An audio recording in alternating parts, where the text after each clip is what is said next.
Tuesday night. இன்றைக்கி night டின்னருக்கு சப்பாத்தியும் cauliflower குருமாவும் தான் ரெடி பண்ண போகிறேன்.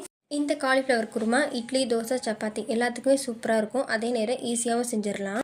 இந்த குருமா செய்கிறதுக்கு மிக்ஸி ஜாரில் கொஞ்சமாக தேங்காய், சீரகம், சோம்பு ஒவ்வொரு டீஸ்பூன் சேர்த்துருக்கேன். அது கூடவே பொரிகடலை சேர்த்து நல்லா அரைப்படுறதுக்காக ஒரு பல் ஸ்வீட் எடுத்துக்கலாம். இப்போ அது கூடவே காரத்துக்கு ஒரு பச்சை மிளகாய், ஒரு துண்டு இஞ்சி, 5 பல் பூண்டு, கொஞ்சமாக வெங்காயம், 2 பெரிய சைஸ் தக்காளி இதெல்லாம் சேர்த்து நல்லா வலுவலுன்னு அரைச்சி எடுத்துக்கணும். குக்கரில் எண்ணெய் சூடானதும் ஹோல் ஸ்பைசஸ் அரைச்சி வச்ச மசாலாவையும் உள்ளே சேர்த்து நல்லா எண்ணெய் பிரிஞ்சு வர வரையும் வதக்கிக்கணும். புதினா, கொத்தமல்லி கீரை இருந்தாலும் கட் பண்ணி சேர்த்துக்கோங்க. வாசனை இன்னுமே சூப்பராக இருக்கும். என்கிட்ட இல்லாதனால கருவேப்பிலை மட்டும் சேர்த்துருக்கேன். 1 ஸ்பூன் குழம்பு மிளகாய் தூள், கொஞ்சமாக கறி மசாலா தூள் சேர்த்து நல்லா வதக்கிட்டு அது கூடவே க்ளீன் பண்ணி வச்ச காலிஃப்ளவரையும் உள்ளே சேர்த்து நல்லா வதங்கினதும் தேவையான அளவு உப்பு, தண்ணி சேர்த்து குக்கரை மூடி போட்டு ஒரு விசில் விட்டு எடுத்துக்கணும்.